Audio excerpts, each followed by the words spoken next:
ભગવાનની. શ્રી હરિકૃષ્ણ મહારાજની. શ્રી નરનારાયણ દેવની. શ્રી લક્ષ્મીનારાયણ દેવની. શ્રી રેવતી બળદેવજી મહારાજની જય.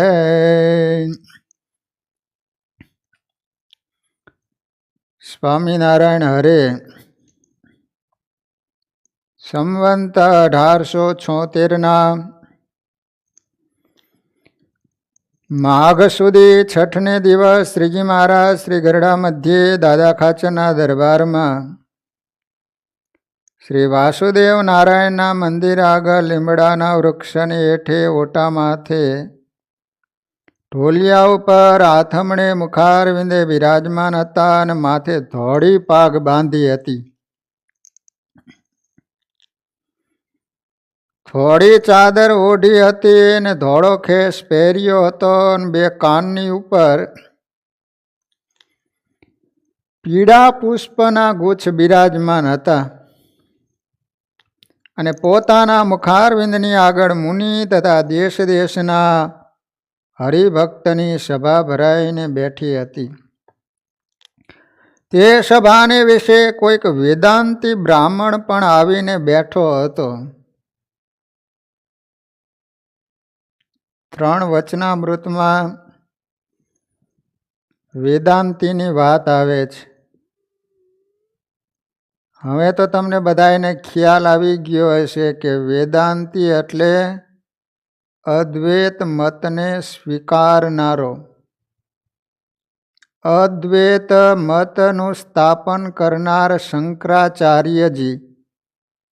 તો વેદાંતી એટલે શંકરાચાર્યના મતને સ્વીકારનારો, એને કહેવામાં આવે છે વેદાંતી. આ રૂઢિ શબ્દ, જ્યાં વેદાંતી શબ્દ આવે એટલે સમજી લેવાનું કે આ શંકરાચાર્યના મતને સ્વીકારનારો.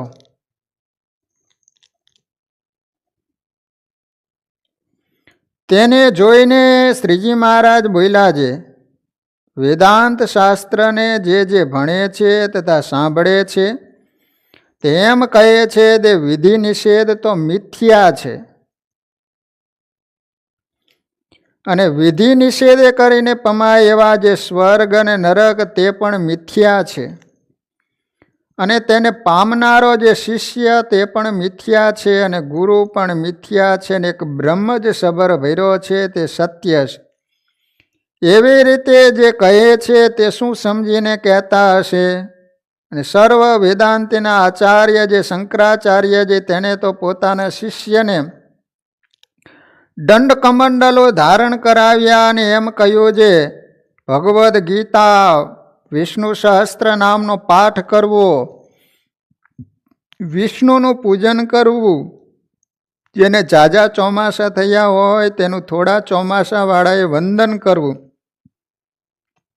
અને સારો પવિત્ર બ્રાહ્મણ હોય તેના જ ઘરની ભિક્ષા કરવી. એવી રીતે જે વિધિ નિષેધનું પ્રતિપાદન કર્યું તે શું એને યથાર્થ જ્ઞાન નહીં હોય? અને જે હમણાંના જ્ઞાની થયા એમને વિધિ નિષેધને ખોટા કરી નાખ્યા છે તે શું શંકરાચાર્ય કરતાં મોટા થયા? એ તો એમ જણાય છે એ તો કેવળ મૂર્ખાઈમાંથી બોલે છે. વિધિ નિષેધ,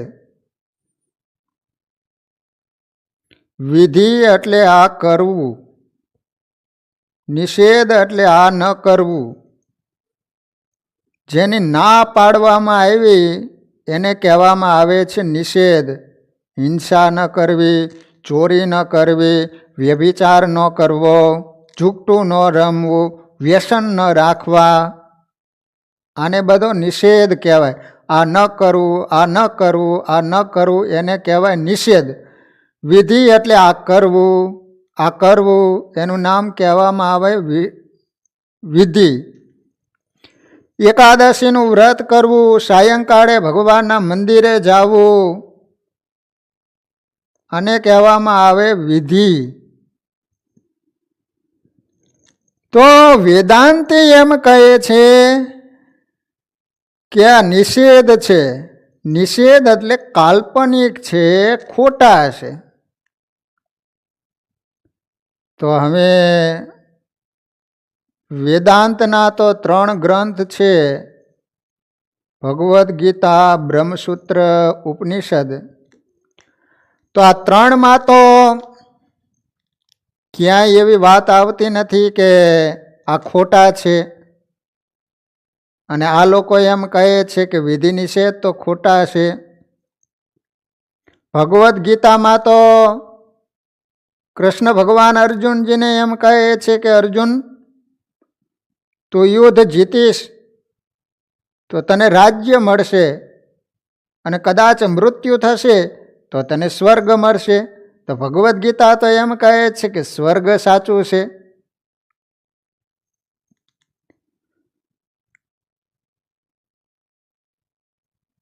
તો વિધિ નિષેધને ખોટા કોણ કહે છે? શંકરાચાર્યજીએ આ 3 ઉપર જે ભાષ્યો લખ્યા છે, અને શંકરાચાર્યજીના જે ભાષ્યો છે એના ઉપર જે વેદાંતીઓ એને માનનારા જે પંડિતો હતા, વિદ્વાનો હતા, એની ઉપર જે ભાષ્યો લખ્યા છે ને, એને જે વાંચે છે ને સાંભળે છે, એ બધા એમ કહે છે કે વિધિ નિષેધ છે એ તો ખોટા છે. કોઈ પણને સંપ્રદાય સ્થાપવો હોય તો એને આ 3 ભગવદ્ ગીતા, બ્રહ્મસૂત્ર અને ઉપનિષદ એનો આધાર લઈ અને એના ઉપર ભાષ્ય કરવું પડે. એના આધારે તમારે પ્રૂફ કરવો પડે કે તમે જે સંપ્રદાય ચલાવી રહ્યા છો એ વૈદિક છે કે નહીં. એમ જો શંકરાચાર્યજી આના ઉપર ભાષ્ય લખેલું છે, પછી વૈષ્ણવોના આચાર્ય વલ્લભાચાર્યજીએ પણ આ 3 ઉપર ભાષ્ય લખેલું છે. સ્વામિનારાયણ સંપ્રદાયમાં ગોપાળાનંદ સ્વામીએ પણ ભગવદ્ ગીતા, બ્રહ્મસૂત્ર, ઉપનિષદ ઉપર ભાષ્યો લખેલા છે. એમાં ક્યાંય એવું નથી આવતું કે વિધિ નિષેધ ખોટા છે. પણ શંકરાચાર્યજીએ જે ભાષ્યો લખેલા છે એના ઉપર જે વિદ્વાનોએ ભાષ્યો કર્યા છે, એને જે સાંભળે છે ને વાંચે છે, એ બધા કહે છે કે વિધિ નિષેધ છે એ ખોટા છે. એમાં વેદાંતિમાં પણ 2 પ્રકાર છે. એક શુદ્ધ વેદાંતિ અને બીજા શુષ્ક વેદાંતિ. એમાં શુદ્ધ વેદાંતિ છે એ તો સ્વીકારે છે કે વિધિ નિષેધ સાચા છે, પણ જે શુષ્ક વેદાંતિ છે એ એમ કહે છે કે વિધિ નિષેધ લોક, પરલોક, સ્વર્ગ, નરક, પૂજા, અર્ચન, અવતાર આ કાંઈ જ નથી. એમ માત્ર એક બ્રહ્મ જ સત્ય છે, બાકી બધું જ મિથ્યા છે. શુષ્ક વેદાંતિ આમ કહે છે. તો હવે મહારાજ એમ કહે છે કે સર્વેના જે આચાર્ય શંકરાચાર્યજી, એને તો પોતાના શિષ્યોને કમંડલું ધારણ કરાયું. જો આ રીતે શંકરાચાર્યજીએ વિધિ નિષેધ મના કરેલી હોય તો પછી શંકરાચાર્યજી પોતે અને પોતાના શિષ્યોની પાસે તો વિધિ નિષેધનું પાલન કરાવે છે. અહીં મહારાજે એમ કહ્યું કે પોતાના શિષ્યોને દંડ કમંડલું ધારણ કરાયું. એને એમ કીધું કે ભગવદ્ ગીતાનો પાઠ કરજો, વિષ્ણુ સહસ્ત્રનો પાઠ કરજો, ભગવાનનું પૂજન કરજો. ઝાઝા ચોમાસા થયા હોય એનું થોડા ચોમાસાવાળાએ વંદન કરવું. સારો પવિત્ર બ્રાહ્મણ હોય એના ઘરની જ ભિક્ષા માગવી. અને શંકરાચાર્યજીએ જ્યાં જ્યાં એને આશ્રમો સ્થાપ્યા, મઠોની સ્થાપના કરી છે, તો એમાંય પંચદેવની સ્થાપના કરી છે. અને એમને સ્ત્રોત્રો કેટલા બધા બનાવેલા છે. અને રામેશ્વર તમે જાશો તો ત્યાં જે લિંગની બાજુમાં સ્પષ્ટિક જે શિવલિંગ બનાવેલું છે સ્ફાટિક, તો એ પણ શંકરાચાર્યજીએ પધરાવેલું છે.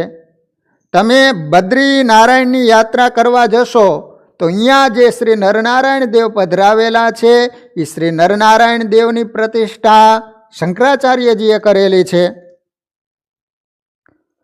તો આવું બન્યું એનું કારણ શું? જે આ શુષ્ક વેદાંતિઓ આ રીતે બધાનો નિષેધ કર્યો એનું કારણ શું? તો એ લોકો કહે છે કે જે રીતે રેનબો હોય, રેનબો એટલે ઇન્દ્રધનુષ થાય ને આકાશમાં, તમને ખબર હોય ને સપ્તરંગીનું. તો હવે એની તમે કાંઈ પૂજા કરો, એની પ્રાર્થના કરો, એની સ્તુતિ કરો તો તમને શું ધામ મળે? એનું કારણ શું? ધામ ન મળે. એમાંથી તમને કાંઈ પ્રાપ્ત થાય ખરું? ન થાય. કારણ કે એ આભાસી છે, એ સાચું નથી. એમ વેદાંતિઓ, શુષ્ક વેદાંતિ એમ કહે છે કે બ્રહ્મ સત્ય છે, આ જગત છે એ મિથ્યા છે. મિથ્યા છે એટલે માત્ર આભાસી છે. હવે આભાસી જ હોય એ દ્રષ્ટાંત આપે છે કે જે રીતે સમુદ્રના કિનારે છીપલી પડી હોય, છીપલી, અને સૂર્યનો પ્રકાશ એના ઉપર પડે એટલે દૂરથી આપણને એમ લાગે કે ચાંદી પડી છે. તો એ આપણને જે ચાંદી દેખાય છે એ સાચી હોય છે? એનો આભાસ હોય છે, એ સાચી નથી હોતી. એને કંઈ બજારમાં જઈને તમે વેચો તો એમાંથી કંઈ રૂપિયા આવે? એમ આ માત્ર જગત છે એ આભાસ માત્ર છે. એને જગતને ખોટું કર્યું તો જે પંચભૂત છે, તો પંચભૂતના દેવતા છે ઇન્દ્ર, વરુણ, આ બધા જ મિથ્યા થઈ ગયા. ત્રિલોકી પણ મિથ્યા થઈ ગઈ. એટલે ઇન્દ્ર, શંકર, બ્રહ્મા, વિષ્ણુ, હવે એ તો માત્ર આભાસ માત્ર છે. એની તમે પૂજા કરો તોય ભલે, ન કરો તોય ભલે, કારણ કે એમાંથી કાંઈ પ્રાપ્ત તો થવાનું જ નથી. શંકરાચાર્યજીએ એમ કહ્યું કે બ્રહ્મ સત્ય છે, જગત મિથ્યા છે. આ લોકોએ માત્ર જગત મિથ્યાનો સ્વીકાર કર્યો. એટલા માટે શુષ્ક વેદાંતિઓ એમ કહે છે કે બધું જ મિથ્યા છે. વિધિ નિષેધે આ કરું આ ન કરું એ બધું ખોટું છે. અને એના દ્વારા જે પમાય એ સ્વર્ગ, નરક ને આ બધું કાંઈ છે જ નહીં. એમ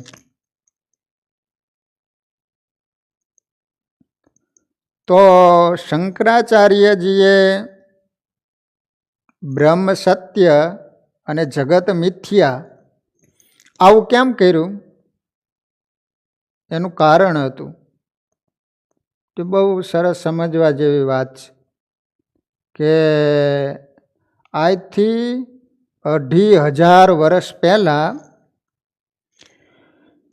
હિંસામક યજ્ઞો એટલા બધા થવા માંડ્યા, એટલી બધી માણસો હિંસા કરવા માંડ્યા કે હિંસાત્મક યજ્ઞની બોલબાલા ચારે બાજુ તમે જુઓ ને. માણસને સુખી થવું હોય તો કે હિંસા કરો, તમારે સ્વર્ગ જોતું હોય તો હિંસા કરો. એ જમાનામાં કમળ પૂજા ખાતા, તમારે વાસ્તુ કરવું હોય તો યજ્ઞની અંદર હિંસા કરો. તો કે આવું વેદમાં લખેલું છે. અજેને યજેત, શેરને યજેત, કેટલા યજ્ઞની અંદર બકરા હોમો, વેદમાં લખ્યું છે. હવે વેદનો અર્થ કરે, વેદનો આધાર લઈ અને માણસો એટલી બધી હિંસા કરવા માંડ્યા. અને આજથી 2500 વર્ષ પહેલાં બુદ્ધ ભગવાનનું પ્રાગટ્ય થયું. અને આ રીતે હિંસામય યજ્ઞની બોલબાલા જ્યારે જોઈએ ત્યારે બુદ્ધ ભગવાનને એમ થયું કે હવે આ હિંસામય યજ્ઞને રોકવા કઈ રીતે? હવે માણસને સમજાવવા માટે જાય તો તરત જ વેદમાં કહે કે આ વેદમાં લખેલું છે, વેદનો આધાર લઈને તો અમે હિંસા કરીએ છીએ એમ. એટલે બુદ્ધ ભગવાને વિચાર કર્યો કે આ જો હિંસાત્મક યજ્ઞને અટકાવવા હોય તો પછી વેદને જ ખોટા કરો. વેદ ખોટા છે, કાંઈ સાચું છે જ નહીં. એટલે બુદ્ધ ભગવાને હિંસામય યજ્ઞ અટકાવવા માટે વૈદિક જે માર્ગ હતો એ બધાનો ત્યાગ કરાવી દીધો. ભગવાન નથી, જગત નથી, કે વેદ પણ નથી, કાંઈ નથી. તો માણસો આવે તો કહે છે કે અમારે શાંતિ જોઈએ છે, તો શું કરવું જોઈએ? તો બુદ્ધ ભગવાન કહે છે કે ધ્યાન કરો. ધ્યાનમાં પાછું કોઈ મૂર્તિ કે કોઈ ભગવાનનું નહીં આધાર, ફક્ત તમે શ્વાસના આવન જાવન ઉપર સ્થિર થાવો. તમારું ચિત્ત શાંત થશે. વાસનાનો ત્યાગ કરો, સ્વભાવને છોડો. તમારે શાંતિ જ જોઈ છે ને. અને બુદ્ધ ભગવાને આ માર્ગ અપનાવ્યો. જે માણસો આવે એને ધ્યાનમાં બેસાડી દે. ધ્યાનમાં બીજું કાંઈ નહીં, તમે શ્વાસ આવન જાવન છે એના ઉપર સ્થિર થાઓ, સ્વભાવને છોડો, વાસનાને છોડો. અને આમ કરવાથી માણસોને શાંતિ મળવા માંડી. એને કારણે મોટા મોટા રાજા મહારાજાઓ રાજ્યનો ત્યાગ કરી અને બુદ્ધના શરણે આવવા માંડ્યા. બુદ્ધમ શરણમ ગચ્છામિ, સંઘમ શરણમ ગચ્છામિ. અને હજારો એના અનુયાયી બની ગયા. અને જે હિંસાત્મક યજ્ઞ થતા હતા ને બધા જ બંધ થઈ ગયા. અને માણસોને શાંતિ થવા માંડી એટલે બધા જ માણસો, મોટા મોટા રાજાઓ બધું જ છોડીને બુદ્ધને શરણે થવા માંડ્યા. અને જોત જોતામાં આખો ભારત બુદ્ધના રંગથી રંગાઈ ગયો. ચીન, જાપાન, ઇન્ડોનેશિયા, શ્રીલંકા, તમે જુઓ કે કેવી મોટી મોટી બુદ્ધની ગુફાઓ છે, મોટા મોટા બુદ્ધના મંદિરો, મોટા મોટા પહાડો અને કોતરી. અને તમે જુઓ તો કેવા મોટા, સૌથી મોટા મોટા મંદિરો હોય તો બુદ્ધના મંદિરો છે. એની કોતરણી તમે જો, આખા ડુંગર કોતરીને એના મંદિરો બનાવવામાં આવેલા. 25 30 પેઢી સુધી એના કામ ચાલેલા. સૌથી મોટામાં મોટી વિશ્વમાં મૂર્તિ હોય તો બુદ્ધ ભગવાનની મૂર્તિઓ છે. હવે આ રીતે વેદ, વૈદિક માર્ગ બધું જ મિથ્યા થઈ ગયું. અને ત્યારબાદ આવ્યા શંકરાચાર્યજી. શંકરાચાર્યજીએ જોયું કે ઓહો, માણસોએ તો વેદને ખોટા કરી નાખ્યા. વૈદિક જે પરંપરા હતી એ બધાનો ત્યાગ કરી દીધો.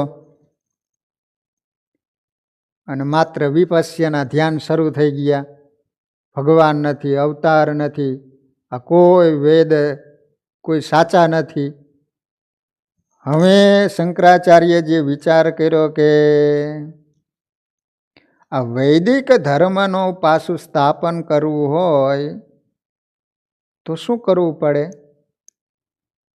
તો એને વિચાર કર્યો કે આપણે બુદ્ધનું થોડુંક સ્વીકારીએ, થોડુંક એનું માનીએ, તો એ લોકો આપણો થોડોક સ્વીકાર કરે ને તો એની પાછળ આ જે વૈદિક માર્ગ છે ને એ પાછો આપણે સ્થાપી દઈએ. એટલા માટે શંકરાચાર્યજીએ બ્રહ્મ સત્ય અને જગત મિથ્યા આવું પ્રવર્તન કરાયું. તમે કહો છો ને કે બધું ખોટું જ છે, હા જગત ખોટું જ છે, એટલો એનો સ્વીકાર કર્યો. પણ બ્રહ્મ એ તો એક સત્ય છે. પછી તો શંકરાચાર્યજીએ જે બ્રાહ્મણો વિદ્વાનો હતા ને એને બેસાડીને કીધું કે તમે એમ કહો છો કે જગત મિથ્યા છે, પણ બ્રહ્મ પણ સત્ય છે. તમારી વાત સાચી છે કે જગત મિથ્યા છે એમ, પણ તમે વાંચો અને વેદની અંદર આ લખ્યું છે. અને શંકરાચાર્યજી એવી ફિલોસોફી વાપરી કે ભલાને અંદર એ મગજમાં પેસાડી દીધું. અને જોતામાં તો શંકરાચાર્યજીએ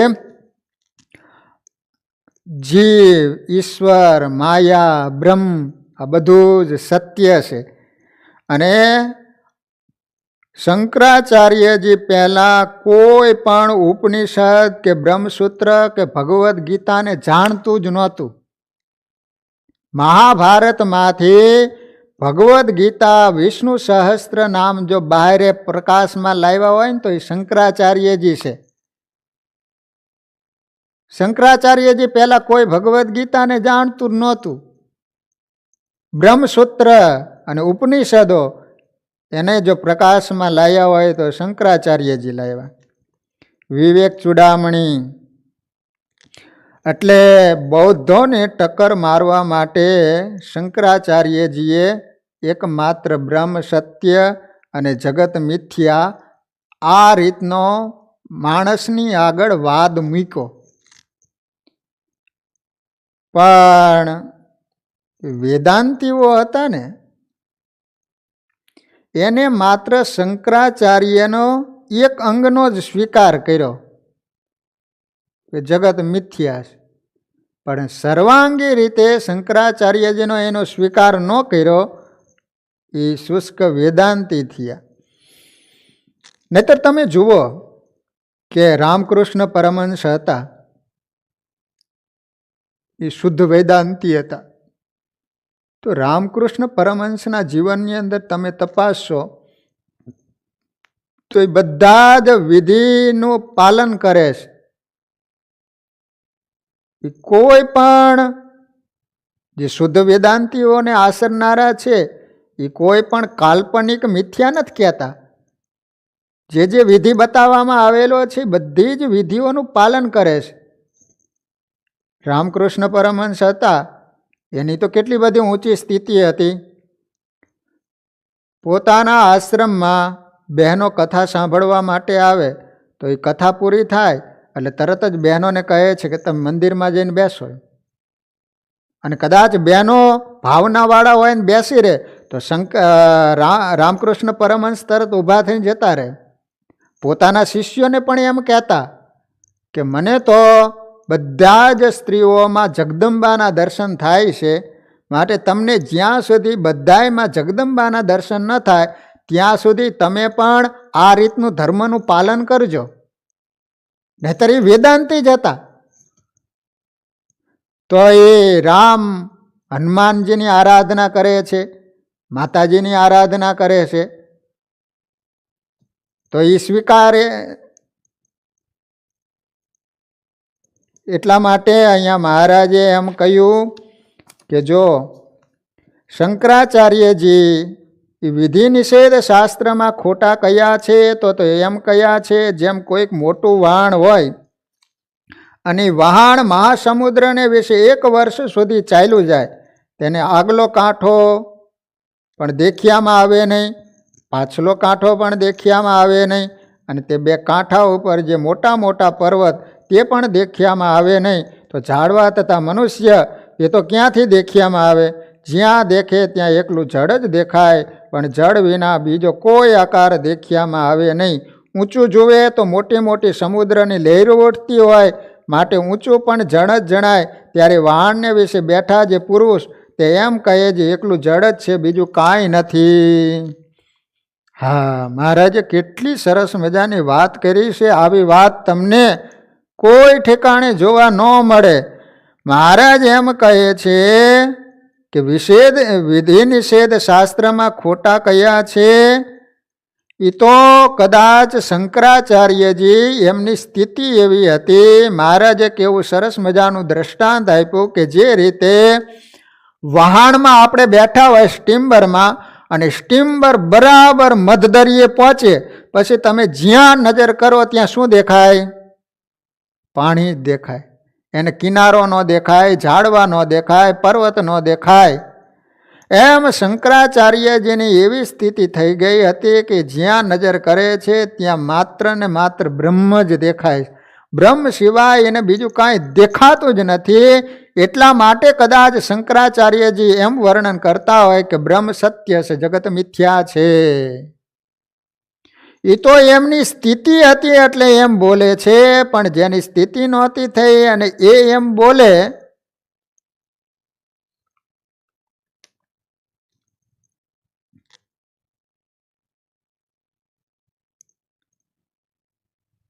અને પછી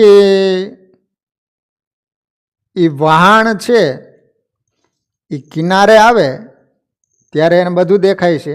કિનારો દેખાય છે, ઝાડવા દેખાય છે, પર્વતો દેખાય છે, માણા દેખાય છે. એમ જ્યાં જ્યાં વિધિ નિષેધ પાલન કરવાનું લખેલું હશે ત્યારે શંકરાચાર્યજી એ સ્થિતિમાં ન હોય ત્યારે એ રીતનું બોલેલા હોય. એ દ્રષ્ટાંતનું સિદ્ધાંત એ છે, જેને બ્રહ્મ સ્વરૂપને વિશે નિર્વિકલ્પ સ્થિતિ થઈ હોય તે એમ બોલે છે એક બ્રહ્મ જ છે અને એ વિના બીજું જે જીવ, ઈશ્વર અને માયા એ આદિક સર્વે મિથ્યા છે. કીધું ને કે જેને નિર્વિકલ્પ સ્થિતિ થઈ હોય એ એમ બોલે છે કે એક બ્રહ્મ છે, સત્ય છે અને બાકી જીવ, ઈશ્વર, માયા સર્વે મિથ્યા છે. સ્થિતિ થઈ હોય ને આ રીતે બોલે તો એનો દોષ નથી. ઉન્માદમાં આવી અને બોલતા હોય તો એનો દોષ ન હોય. છતાંય પણ શંકરાચાર્યજી છે એ અહીંયા મહારાજ એમ કહે છે કે એને તો ભજ ગોવિંદમ ગોવિંદમ ભજ મૂઢમતે પ્રાપ્તે સન્નિહિતે મરણે નહીં રક્ષતી ડુક્રુય કરણે. એ આદિ ઘણા વિષ્ણુના સ્તોત્ર કર્યા છે, તથા શિવજી તથા ગણપતિ તથા સૂર્ય એ આદિ જે ઘણા દેવતા એના સ્તોત્ર કર્યા છે, જેને સાંભળીને સર્વે દેવતા સત્ય ભાષે એવો આશય જાણીને શંકરાચાર્યજીએ સર્વ દેવતાઓના સ્તોત્ર કર્યા છે. અને આજના જે જ્ઞાની થયા એ તો સર્વને ખોટા કરી નાખે છે અને વળી એમ કહે છે જ્ઞાની તો ગમે એવું પાપ કરે તો પણ કાંઈ અડતું નથી. એ મૂર્ખપણામાંથી કહે છે.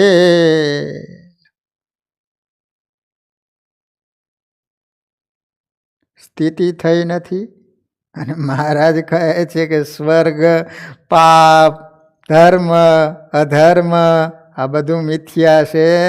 તો મહારાજ કહે છે કે એને નાસ્તિક જાણવા. વિવેકાનંદ સ્વામી હતા ને તે એક શુષ્ક વેદાંતી આવીને બેઠેલો. એ વિવેકાનંદ સ્વામીએ વાત કરી કે સબરીની પાસે શું સંપત્તિ હતી? માત્ર ને માત્ર એની પાસે પ્રેમની મૂડી હતી. એક રામ રામ રામ રામ જપ કરતી હતી તો એને કારણે ભગવાન એની પાસે ગયા. માટે રામ નામમાં ગજબની તાકાત છે, માટે રામ નામનો જપ કરો. ત્યાં તો ઓલો શુષ્ક વેદાંતી બેઠો હતો ને એ કહે છે કે રામ કોણ છે? તો કહે છે કે બ્રહ્મનો અવતાર છે. બ્રહ્મનો અવતાર? ઓલો શુષ્ક વેદાંતી કે તો બ્રહ્મ તો સર્વત્ર છે, હું પણ બ્રહ્મ છું, અહમ બ્રહ્માસ્મિ. વિવેકાનંદ કે તમે શું કીધું? તો કે હું બ્રહ્મ છું એમ. તો વિવેકાનંદ કહે છે કે એ બ્રહ્મે તો મત્સ્ય, કચ્છ, વરાહા આદિક અવતાર ધારણ કર્યા છે. તો તમે શું છો? તમે કાચબો છો? તમે માછલી છો? કે તમે ભૂંડ છો એમ? અને જ્યાં ભૂંડ કીધું ત્યાં શુષ્ક વેદાંત કીજાણો.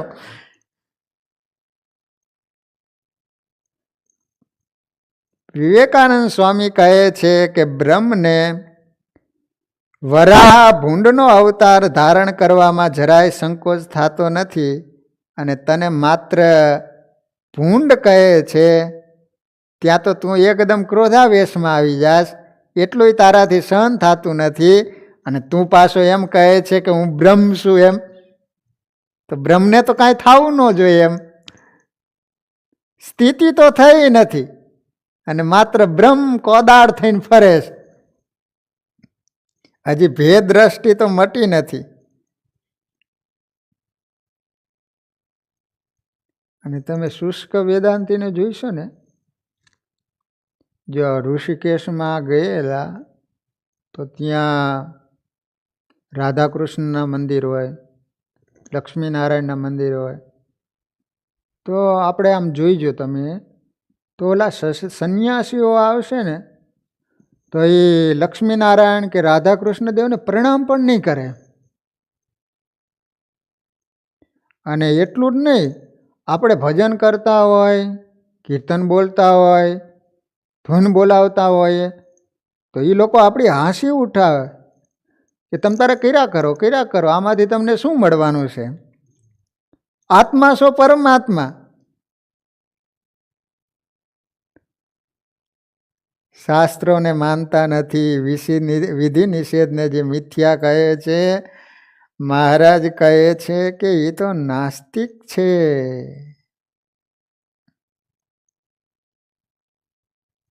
જામનગરમાં ગોદડિયા એક પ્રકાશાનંદજી થઈ ગયા. તો એમની પાસે એક સંન્યાસી આવીને બેઠેલો, એ પણ આ શુષ્ક વેદાંતિ. તો એ કહે છે કે આ વિધિ નિષેધ, આ કરવું નહીં, આ બધું મિથ્યા છે. તમ તારે તમારે જે ખાવો એ ખાવો, મોજ મજા કરો, જલસા કરો, પુણ્ય પાપ કાંઈ છે જ નહીં, સ્વર્ગ નરક કાંઈ છે જ નહીં. તો આ બધું પાલન કરવાથી શું આપણા હાથમાં આવવાનું છે? માટે જલસા કરો એમ.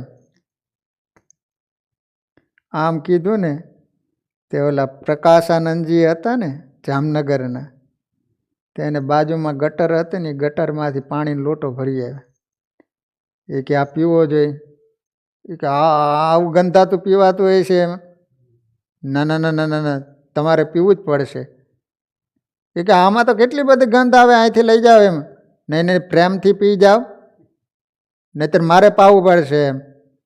અને એ પ્રકાશાનંદજી એટલા બધા મજબૂત હતા કે એને પાડી અને જે લોટો હતો ને પરાયણે પાવા માંડ્યા. ઓલો કહે છે કે મને છોડ દો, હવે પછી હું કોઈ દિવસ આવું નહીં બોલું એમ. ત્યારે ઓલા પ્રકાશાનંદજી નીચે ઉતરી ગયા અને ઓલા શુષ્ક વેદાંતિને કહે છે કે તમે આ ગટરનું પાણી શા માટે ન પીધું? તો કહે છે કે ગટરનું પાણી પીવાથી આરોગ્ય બગડે. ત્યારે પ્રકાશાનંદજી કહે છે કે એક ગટરનું પાણી તમે ન પીધું એનું કારણ તમે એવું બતાવ્યું કે આવું પાણી પીવાથી આપણું આરોગ્ય બગડે છે. તો પછી વિધિ નિષેધ છે એનું પાલન ન કરીએ ને તો આપણું મન બગડે. માટે મનની શુદ્ધિ માટે આ પીવું, આ ન ખાવું, એ જે વિધિ નિષેધ બતાવવામાં આવ્યો છે એનું પાલન કરવું જોઈએ. વાસ્તવિકમાં તો વિધિ નિષેધ હોય છે એ છોડવાના નથી હોતા, પણ એવો એક સમય આવે, એવી સ્થિતિ આવે છે કે એને કારણે વિધિ નિષેધ ખરી પડતા હોય છે. કહેતા એની વાસના ખરી જતી હોય છે. અને પાપ માત્રનું કારણ હોય તો આપણી વાસના છે. જેની વાસના ખરી જ ગઈ છે પછી એને વિધિ નિષેધ પાલન કરવાની જરૂર પણ નથી હોતી, કારણ કે વાસના ખરી ગઈ પછી એના થકી કોઈ પાપ થવાનું જ નથી.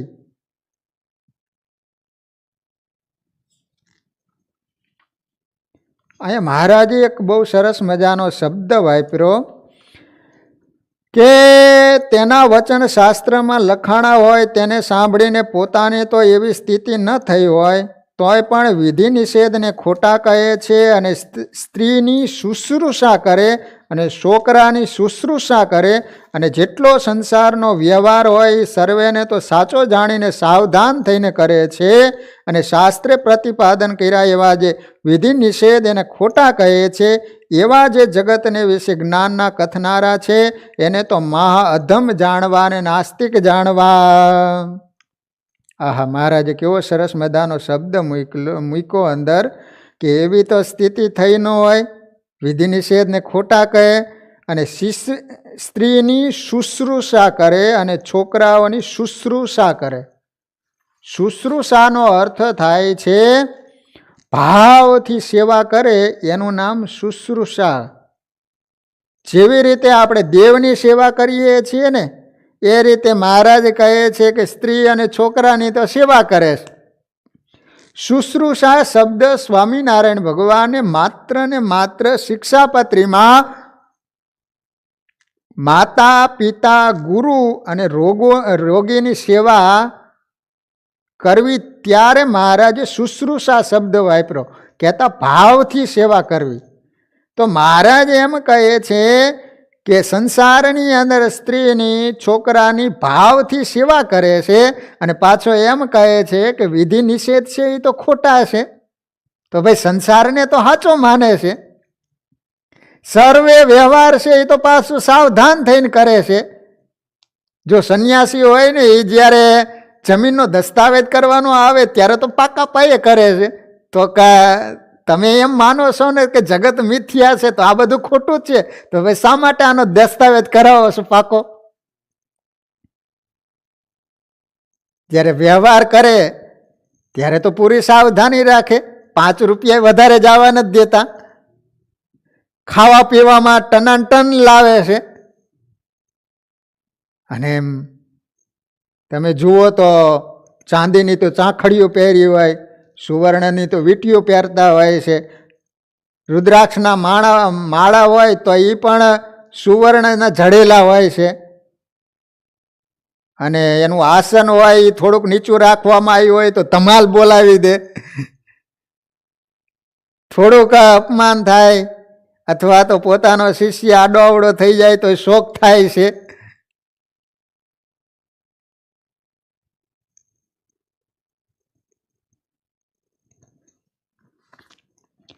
તે મૂર્ખપણામાંથી કહે છે અને જેટલા ત્યાગી પરમહંસ થયા એ સર્વને વિશે જડ ભરત શ્રેષ્ઠ છે. અને જેટલા પુરાણ માત્ર તથા વેદાંતના ગ્રંથ એ સર્વને વિશે જડ ભરતની વાર્તા લખાણી છે. એવા મોટા જે જડ ભરત એ પૂર્વજન્મમાં ઋષભદેવ ભગવાનના પુત્ર હતા. રાજ્યનો ત્યાગ કરીને વનમાં ગયા હતા અને દયાએ કરીને પણ જો મૃગ સંગાતે પ્રીતિ થઈ તો એનો દોષ લાગ્યો અને પોતાને મૃગનો જન્મ લેવો પડ્યો. અને મૃગના સરખા 4 પગને ટૂંકી પૂંછડી, માથે નાની સિંગડીઓ એવો આકાર પોતાને પ્રાપ્ત થયો. અને પરમાત્મા જે શ્રી કૃષ્ણ ભગવાન એની સંગાતે વ્રજની ગોપીઓએ કામ બુદ્ધિએ કરીને પ્રીતિ કરી તો પણ સર્વે ભગવાનની માયાને તરી ગયો ને પોતે ગુણાતીત થઈ નિર્ગુણ એવું જે ભગવાનનું અક્ષરધામ એને પામ્યો. એનું કારણ એ છે શ્રી કૃષ્ણ ભગવાન પોતે સાક્ષાત પુરુષોત્તમ ગુણાતીત દિવ્ય મૂર્તિ હતા. તો એ સંગાથે ગોપીઓએ જાણે અજાણે પ્રીતિ કરી તોય પણ એ ગોપીઓ ગુણાતીત થઈ. અને ભરતજીએ દયાએ કરીને મૃગલામાં પ્રીતિ કરી તો પણ મૃગલું થયા. માટે ગમે એવા મોટા હોય એનું પણ કુસંગે કરીને તો ભૂંડું જ થાય. જો મહારાજે કેવી સરસ મજાની વાત કરી કે જડ ભરતજી એ તો બધા જ ત્યાગીઓમાં પરમહંસ હતા.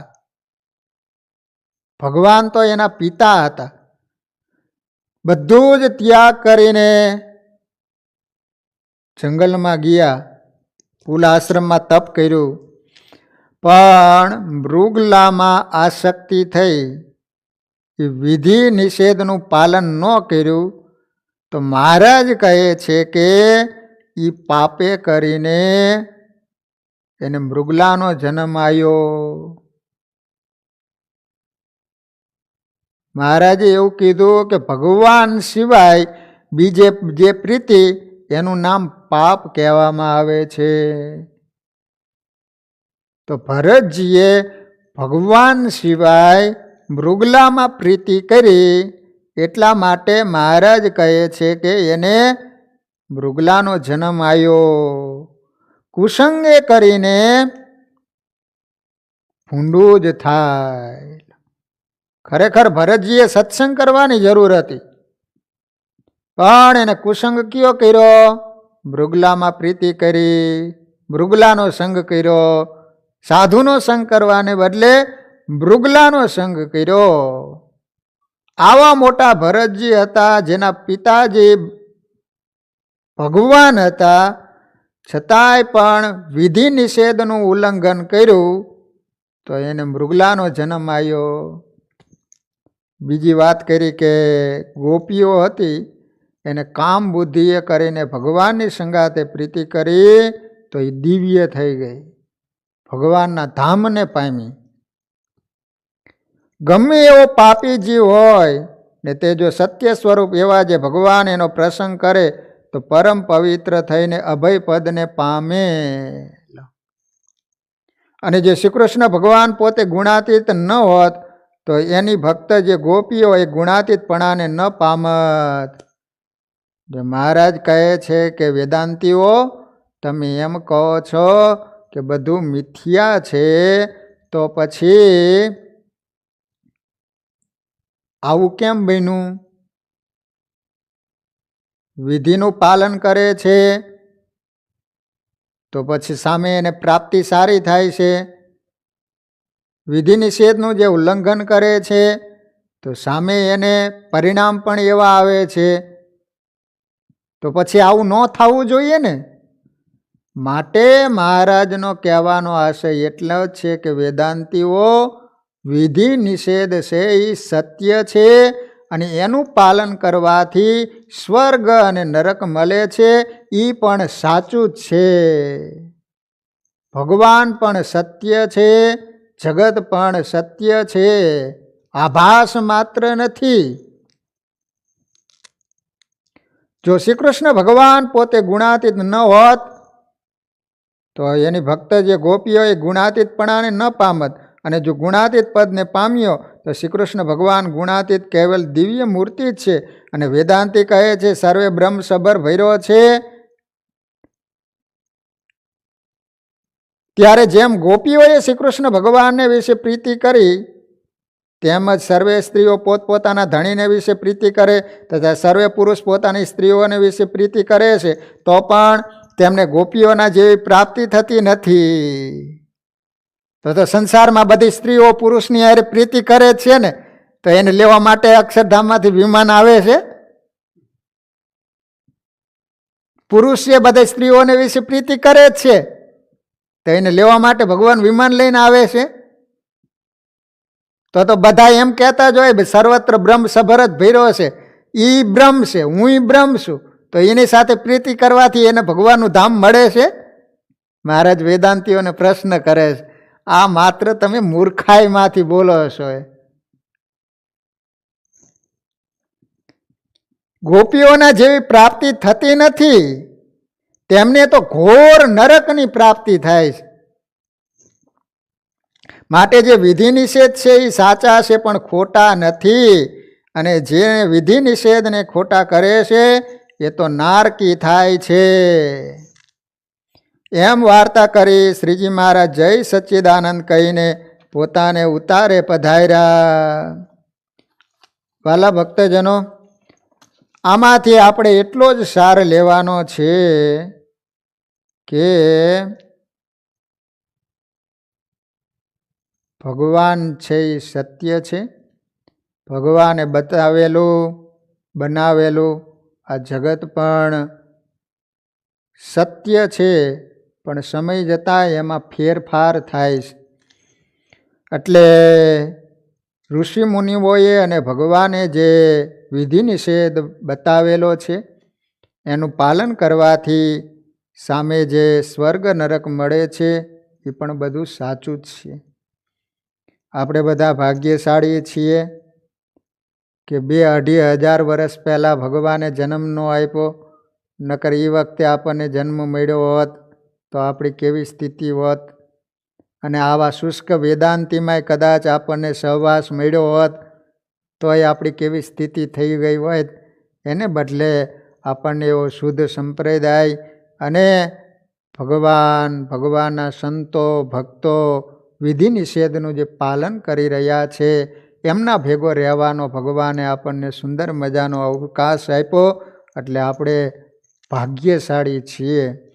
માટે વિધિ નિષેધનું પાલન કરવાથી જ ભગવાનની પ્રાપ્તિ થાય છે, ભગવાનનો રાજીપો પ્રાપ્ત થાય છે. માટે જીવનમાં કોઈ દિવસ બીજા કોઈનું અનુકરણ નહીં કરતા આપણા જે ભગવાન અને સંતોએ જે માર્ગ વિધિ નિષેધ આપણને બતાવેલો છે એ વિધિ નિષેધનું પાલન કરવાથી જ માણસ સુખી બને છે, અંતે મહાસુખને પ્રાપ્ત કરે છે.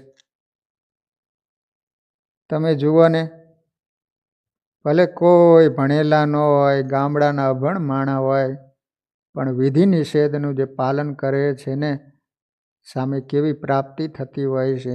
નવસારીની બાજુમાં મોરા નામનું ગામ છે. ત્યાં એક કોળી જ્ઞાતિમાં ડોશીમાં હતા. તો બજારમાં ઓલા કાંકરા પડ્યા હોય ને એની શેરીમાં, તે કાંકરા વીણતા હતા. તે કોઈકે પૂછ્યું કે ડોશીમાં કાંકરા કેમ વીણો છો? તો કહે છે કે સ્વામિનારાયણ ભગવાને મને દર્શન આપીને કીધું છે કે કાલ બપોરે હું તને તેડવા માટે આવીશ. તે ભગવાન મને તેડવા માટે આવવાના છે. તે ભગવાનને કાંકરા ન લાગે એટલા માટે હું કાંકરા વીણું છું. એક ગામડાની અભણ ડોશી પણ વિધિ નિષેધનું પાલન કરવાથી, ભગવાનનું ભજન કરવાથી કેવી મોટી પ્રાપ્તિ થતી હોય છે. અને આ શુષ્ક વેદાંતિઓ એમ કહે છે કે આ બધું મિથ્યા છે. મહારાજ કહે છે એ તો નરકમાં જનારા છે, મહામૂર્ખાઓ છે, એક નંબરના નાસ્તિક છે. માટે શુષ્ક વેદાંતિનો સંગ કરશો નહીં. આ રીતે વાલા ભક્તજનો, આપણે 3 દિવસ થયા. 3 વચનામૃત જે વેદાંતિના પ્રશ્નો હતા એ હવે અહીંયા પૂરા થાય છે.